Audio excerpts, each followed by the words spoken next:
मुद्दा है fund Kaveri engine का। भारत के सोशल मीडिया प्लेटफॉर्म ट्विटर में, भारत के जो मतलब जो ट्विटराइट्स हैं, जिसको आप एक्स के नाम से जानते हैं, वहां पर बार बार एक ही चीज को रिपोस्ट किया जा रहा है। कल हमने भी किया था कि आप कावेरी इंजन को फंड करिए। सरकार से कहा जा रहा है कि कावेरी इंजन को बनाइए। तो कावेरी इंजन क्या है, फंडिंग की कहानी क्या है, भारत क्या कोई भी अपना इंजन बनाता ही नहीं है क्या, क्या हम इंजन की डिपेंडेंसी को लेकर किसी और देश पर निर्भर हैं क्या, ये सारी बातें आज के सेशन में हम जानेंगे। क्योंकि अब हेडलाइन बन चुकी है, देश के लोगों के द्वारा सरकार से की गई डिमांड इस समय सुर्खी है कि साहब आप कावेरी इंजन को फंड करिए। तो देश में इस डिमांड के पीछे की कहानी क्या है, कावेरी इंजन क्या है, क्यों हम इस तरह की बातें कर रहे हैं, और अल्टीमेटली देशवासियों ने बहुत बड़ी मांग सरकार के सामने रख दी है। अब तक मांगे उठती थी तरह तरह के विषयों पर, कहीं किसी भाषा की मांग उठ रही है, कहीं आरक्षण की मांग, कहीं रोजगार की मांग। आज देश ने साइंस के लिए डिमांड की है, और ये साइंस की डिमांड अचानक लोगों के बीच में ट्रेंडिंग टाइटल बनना देश को उस दिशा में ले जाता हुआ दिखाता है कि हम शक्तिशाली बनने के लिए खुद से क्या अपेक्षाएं रखकर बैठे हैं, और शक्तिशाली बनने के लिए जो चुनौतियां हैं उसमें हम भारतवासी सरकार से क्या चाहते हैं। ठीक है, आपके सामने ये जो मशीन दिखाई दे रही है, ये एक इंजन है। इस इंजन पर लिखा है कावेरी इंजन, और इसके ऊपर नाम लिखा है गैस टरबाइन अनुसंधान, स्थापना वर्ष लिखा है स्थापन, और बेंगलुरु लिखा हुआ है, भारत लिखा हुआ है। साथियों, ये एक इंजन है जो फाइटर जेट में लगाया जाता है। फाइटर जेट भारत जैसे तेजस बना रहा है, और भी फाइटर जेट हम बना सकते हैं यदि हमारे पास इंजन हो। साथियों, किसी भी प्रकार का व्हीकल हो या फिर फाइटर जेट हो, मूविंग जितनी भी चीजें हैं उन सब में इंजन का अपने आप में बड़ा महत्व होता है। और फाइटर जेट्स में इंजन का महत्व इसलिए होता है कि हवाई जहाज जो उड़ रहे हैं, चाहे हम बोइंग 747 की ही बात करें, एक हवाई जहाज के उड़ने में जो इंजन काम आता है उसमें लगभग 40,000 से ज्यादा कल पुर्जे लगे होते हैं। मतलब ये छोटे छोटे जो अभी आपको जो ये दिखाई दे रहे हैं, नट बोल्ट टाइप के पाइप्स, मशीनरी, तमाम प्रकार की जो चीजें इसमें लगी हैं, 40,000 टाइप्स की बोइंग 747 जो कि एक यात्री विमान है, उसके इंजन में इतने सारे कलपुर्जे लगे हैं। तो नंबर वन, इतने सारे कलपुर्जे बनाने के लिए अपने आप में एक सेटअप चाहिए होता है। फिर 40,000 कौन से हैं, अगर ये पता हो तो आप सिस्टम भी बना लो, लेकिन ये 40,000 कौन कौन से होंगे नहीं पता है, तो ऐसे में इसका डेवलपमेंट अपने आप में एक बड़ा विषय होता है। एनीवे, तो ये जो कावेरी इंजन है, इस कावेरी इंजन में इसी तरह के कलपुर्जे लगेंगे, ये तो अपेक्षा है। अब आप पूछेंगे कलपुर्जे ही अगर बहुत बड़ी चीज मायने रखती है और उसके अलावा कोई मायने की बात है क्या? बिल्कुल है, क्योंकि जब ये उड़ते हैं तो अपने वजन से कई गुना ज्यादा तक थ्रस्ट पैदा कर देते हैं। अच्छा इंजन वो है जो अपने गाड़ी के यानी कि कंप्लीट फाइटर जेट का जो वजन है उससे कई गुना ज्यादा वजन को लिफ्ट कर सके। गाड़ी का जो वजन है यानी कि फाइटर जेट का जो वजन है उसके वजन से कई गुना ज्यादा वजन को उठाने की क्षमता रखता हो। एक उदाहरण के रूप में अगर हम बात करें तो जो हमारा तेजस में लगने वाला इंजन है, एलसीए तेजस, जो हम जीई से लेते हैं, 404 नाम का इंजन, वो अपने वजन से 9.4 गुना वजन तक को उठा के रख सकता है। मतलब अगर 100 किलोग्राम का है तो 940 किलोग्राम तक का वजन वो उठा सकता है। तो आप इससे अंदाजा लगा सकते हैं कि इंजन में किस तरह की सामर्थ्य की अपेक्षा होती है। अब जब इतना थ्रस्ट पैदा करना है, गाड़ी को उठाने के लिए इतनी ताकत चाहिए, तो इस ताकत में फ्यूल बहुत ज्यादा कंज्यूम होता है। फ्यूल कंज्यूम होता है तो फ्यूल कंजप्शन पर हीट जनरेट होती है, और जब हीट जनरेट होती है तो हीट जनरेशन से कई बार ये जितना भी मटेरियल लगा हुआ है ये गलने लगता है। लगभग 1550 डिग्री सेंटीग्रेड के आसपास लोहा पिघल जाता है। और बोइंग 747 जैसे जो हवाई जहाज है, यात्री विमान है, उनके अंदर भी, अगर बोइंग 747 की अगर बात कर रहा हूं, उसमें भी 1400 डिग्री सेंटीग्रेड तक तापमान बढ़ जाता है। तो 1400 डिग्री सेंटीग्रेड तक तो साधारण यात्री विमान में बढ़ रहा है। ऐसे में अगर आप फाइटर जेट की तरफ जा रहे हैं, जो कि अपनी गति के लिए जाने जाते हैं, आवाज से तेज चलने के लिए जाने जाते हैं, उनके अंदर थ्रस्ट ही सब कुछ होता है। आम बोलचाल की भाषा में जिसे आप पिकअप कह सकते हैं, जैसे अपन बाइक चलाते हैं तो कहते हैं ना, पिकअप जिस बाइक का बढ़िया है, कार बढ़िया है, पिकअप बहुत बढ़िया है। तो पिकअप की तरह से अगर बढ़ाना है तो उसमें फ्यूल कंजप्शन बहुत होता है, और ऐसे में ज्यादा हीट जनरेशन से संभव है कि चीजें पिघल जाएं। और पिघलने वाली जो दिक्कत है वो फाइटर जेट का इंजन बनने ही नहीं देती। एक इंटरेस्टिंग फैक्ट बताता हूं, फाइटर जेट्स आज दुनिया में 193 देश हैं यूएन के अंदर, केवल 4 ही देश ऐसे हैं जो फाइटर जेट का इंजन बनाने में कामयाब हुए हैं। आप उनमें से हो सकता है कि चाइना का नाम सोच रहे हो, वास्तविकता है कि चाइना अभी तक भी रूस निर्मित फाइटर जेट इंजन पर काम कर रहा है। अमेरिका, रूस, ब्रिटेन और फ्रांस, ये 4 ही ऐसे देश हैं जिनके पास में फाइटर जेट का इंजन बनाने की क्षमताएं हैं। अब आप इससे अंदाजा लगाइए कि फाइटर जेट बनाने का जो इंजन है वो केवल 4 ही संस्थाएं, 4 ही देश बना पा रहे हैं। बाकी देश क्या कर रहे हैं? जापान है, जर्मनी है, अपने पड़ोस में साउथ कोरिया है या फिर चाइना है। ये लोग भी फाइटर जेट का इंजन नहीं बना पा रहे हैं। लगातार प्रयास जरूर कर रहे हैं। चाइना ने अगर फाइटर जेट का इंजन बनाया भी है तो उसके पीछे उसकी रिवर्स इंजीनियरिंग की बात आती है कि वो रूस से अगर खरीद के लाया, उसी को तोड़ मरोड़ के देखा बार बार कि ये क्या बना है। इसीलिए इनके ऊपर लोग ट्रस्ट नहीं करते हैं, क्योंकि इनका ओरिजिनल कोई इंजन नहीं है। क्या दुनिया के देश चाहते नहीं है कि अपना खुद का फाइटर जेट का इंजन बने? क्योंकि यात्री विमान से ज्यादा कीमती या कहिए तो ज्यादा एफिशिएंट विमान का इंजन होता है फाइटर जेट का इंजन। हर देश चाहता है कि वो फाइटर जेट का इंजन बनाए, लेकिन चैलेंजेस जो हैं वो तकनीकी के हैं। और तकनीकी पर हम लोग खर्चा भी कर दें, लेकिन तकनीकी के लिए सरकार कितना बजट निकालती है, ये अपने आप में एक बड़ा सवाल होता है। हमारे कावेरी इंजन को हमारे वैज्ञानिक, डीआरडीओ के साइंटिस्ट बनाना चाहते हैं, लेकिन इस तरह की रिसर्च के लिए पैसे की बहुत आवश्यकता होती है। अब आप पूछेंगे ऐसा पैसा कहां लग रहा है? अगर मैं बोल रहा हूं 40,000 प्रकार के नट बोल्ट लगे हैं, तो नट बोल्ट ऐसे तो है नहीं कि खरादी की दुकान पर गए कि ले भैया इस साइज का ये नाप बना दे, हमें इसकी जरूरत पड़ रही है। इन सब के लिए कहीं ना कहीं असेंबली यूनिट्स लगेंगी, नंबर एक। नंबर दो, इस इंजन के बन जाने के बाद इसकी टेस्टिंग कहां करोगे? क्योंकि जब तक इसके लायक माहौल नहीं बनाओगे तो इसका टेस्टिंग लैब अपने आप में एक बड़ा चैलेंज होता है। नंबर तीसरा, इसमें जो मटेरियल लगता है वो मटेरियल, ये तो तय हो गया कि वो लोहा नहीं हो सकता क्योंकि वो पिघल जाएगा। ऐसे में उसकी पिघलाहट को रोकने के लिए इसमें अलॉय का इस्तेमाल यानी मिश्र धातुओं का इस्तेमाल होता है।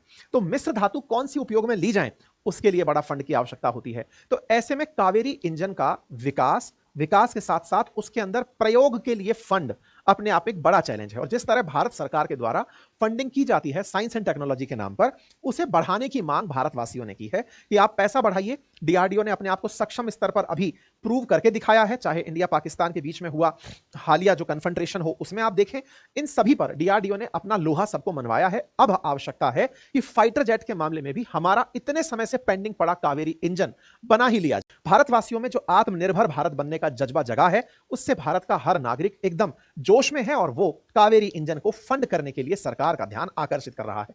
तमाम प्रकार के ट्वीट्स कल ट्रेंड करते रहे, तमाम प्रकार के ट्वीट्स थे, वीडियोस थे, फुटेजेस थी, जिसमें सरकार से कहा जा रहा था कि आप तो बस कावेरी इंजन के लिए पैसा खर्च कर दीजिए। आप तमाम जो प्रयास कर रहे हैं हम भारत वाले चाहते हैं, सरकारें आएंगी जाएंगी मगर कावेरी इंजन फंड होते रहना चाहिए।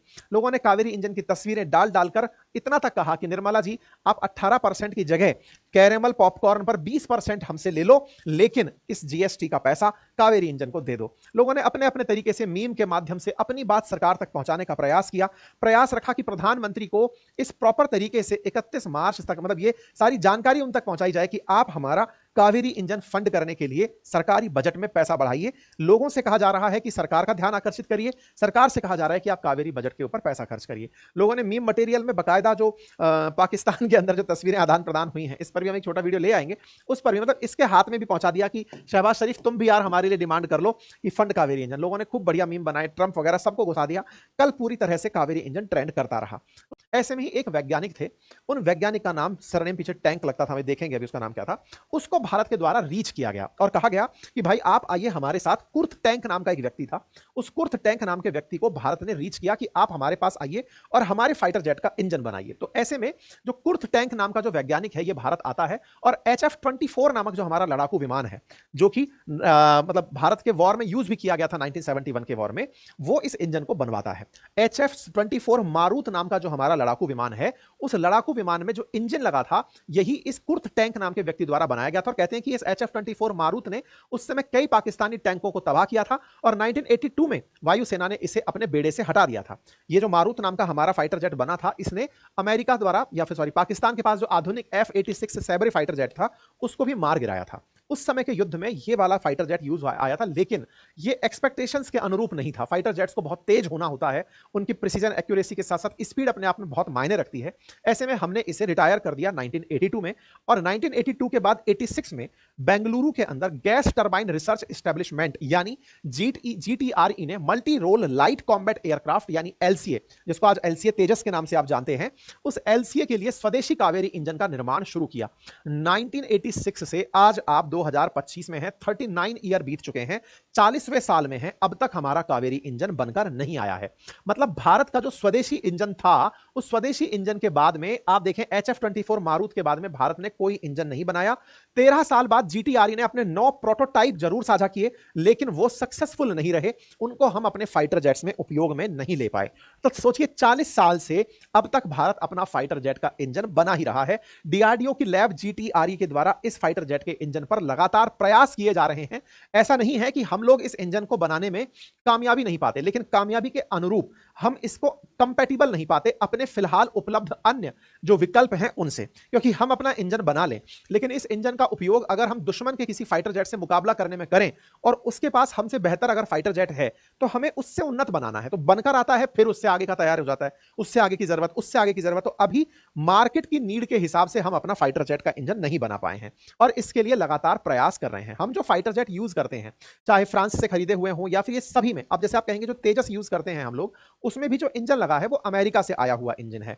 हम अपना जितना भी, चाहे हम तेजस के बारे में कहें कि मेक इन इंडिया में हमने कमाल कर दिया है तेजस बनाकर, तो इंजन कहीं ना कहीं हमने विदेश से मंगाया होगा। तो एक तरह से आत्मा हमारे फाइटर जेट की बनने के बाद भी विदेश से आ रही है। इसी कारण से भारत में डिमांड हो रही है कि जब DRDO जैसा रिसर्च इंस्टीट्यूट है तो उसे फंड दो, तकनीकी का एक्सेस दो, दुनिया के देशों के साथ डिप्लोमेटिक रिलेशन बढ़ाओ, ताकि हमारे यहां पर तकनीकी आए और हम अपना फाइटर जेट इंजन बना पाएं। अमेरिका, ब्रिटेन, फ्रांस और रूस जैसे देश ही jet engine, fighter jet engine बनाने में अभी तक कामयाब हुए हैं। यही कारण है कि भारत में इसकी मांग उठ रही है। अब आप सवाल पूछेंगे, सर हमारी मित्रता तो बढ़िया है रूस के साथ, फ्रांस के साथ या फिर इनके साथ में अमेरिका के साथ, इन सबसे हम फाइटर जेट खरीदते भी रहे हैं या फाइटर जेट के इंजन खरीदते रहे हैं। चाहे सुखोई की बात हो तो हम खरीद, मिग हो या सुखोई हम रूस से लेकर आए हैं, हम राफेल हो तो फ्रांस से लेकर आए हैं, और तेजस के लिए जो तेजस के अंदर इंजन लगा है वो GE मोटर्स से लेकर के आए हैं, अमेरिका से लेकर आए हैं। ऐसे में हमारे पास फाइटर जेट के इंजन हमने इतने देशों से मंगाए हैं, तो क्या हमें ये कोई तकनीकी ट्रांसफर नहीं करता? क्या तकनीकी ट्रांसफर के नाम पर ये लोग मना कर देते हैं? जैसे हमने LCA तेजस के लिए जो इंजन डाला हुआ है वो GE का आएगा, है ना, जनरल इलेक्ट्रिकल्स का आएगा अमेरिका से। बातचीत दोनों के बीच में बैठी कि हम इंजन तो दे देंगे, हम 80% टेक्नोलॉजी भी ट्रांसफर कर देंगे, 20% लास्ट में टेक्नोलॉजी ट्रांसफर नहीं करेंगे। यही लड़ाई हमारी फ्रांस के साथ चल रही है। हम फ्रांस से राफेल मंगाए तो उनसे यही डिमांड की कि आप हमें सोर्स कोड दो कि यह बनाया कैसे। शुरुआत में डील के समय हाँ कर देते हैं, लास्ट में मुकर जाते हैं। तो ऐसे में फिलहाल चल ये रहा है कि हमारा अच्छा मित्र कौन है। रूस के बारे में कहते हैं कि ये हमारे साथ में इस तरह की जानकारी साझा कर सकता है, लेकिन इसके जानकारी साझा करने के बाद दुनिया की हमसे जो प्रतिक्रियाएं होंगी उनको क्या हम हैंडल कर पाएंगे। ये तमाम बातें हैं जिनको लेकर के चीजें चलती रहती है। ये जो नेहरू जी के बारे में मैंने बातें बोली, ये सारी लिखित में द हिंदू में उपलब्ध है, ठीक है। तो GE और HAL ने MOU साइन किया था वर्ष 2023 में कि हम इंजन बनाएंगे इंडिया में, लेकिन ट्रांसफर कितना करेंगे? 80% टेक्नोलॉजी ट्रांसफर करेंगे। लेकिन भारत लगातार इस उम्मीद में है कि GE का F414 जो मार्क 2 में काम आने वाला है, वो इंजन भारत को मिलेगा अमेरिका की तरफ से टेक्नोलॉजी ट्रांसफर के साथ। लेकिन अमेरिका लगातार उसमें ढील दिया जा रहा है, अभी तक वो पूरा नहीं हो पाया है। अभी जाकर मार्च में जाकर के जो तेजस के लिए मार्क 1 वाला जो हमारे पास तेजस है, उसके लिए इंजन 99 F404 जो इंजन है वो GE से भारत के लिए दिए गए हैं। कुल मिलाकर के भारत अमेरिका से इंजन प्राप्त कर रहा है, तकनीकी नहीं।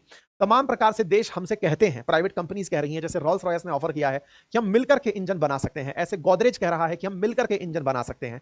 इंडिया और रशिया ज्वाइंट प्रोडक्शन सुखोई का इंजन बनाने का प्रयास करते हैं, लेकिन सब में अल्टीमेटली जो चीज है वो ये कि कावेरी में कोई तकनीकी नहीं देना चाहता, अपना इंजन बनाना चाहते हैं, और उस अपने इंजन में उनका इंजन की तकनीकी उनको पता है। वो हमारे साथ 80% चीजें जो हमें पता है वही साझा कर देंगे। भारत लगातार इसीलिए चाह रहा है कि बस कावेरी का इंजन आप तैयार करवाइए। कावेरी इंजन के साथ जो चैलेंजेस हैं वो मैंने आप लोगों को बता दिए। तकनीकी के नाम पर देखते हैं कि हमारे वैज्ञानिकों को मिला हुआ फंड उन्हें रिसर्च में कितना आगे लेकर जाता है। संभवतः आप सभी साथियों को यह जानकारी समझ आई हो, आपको भी आवश्यकता महसूस हुई हो कि भारत के लिए बड़ी आवश्यकता ये क्यों है। अगर आपको जानकारी पसंद आए तो साथियों से साझा करें। चैनल पर नए हैं तो चैनल को सब्सक्राइब करना बिल्कुल ना भूलें।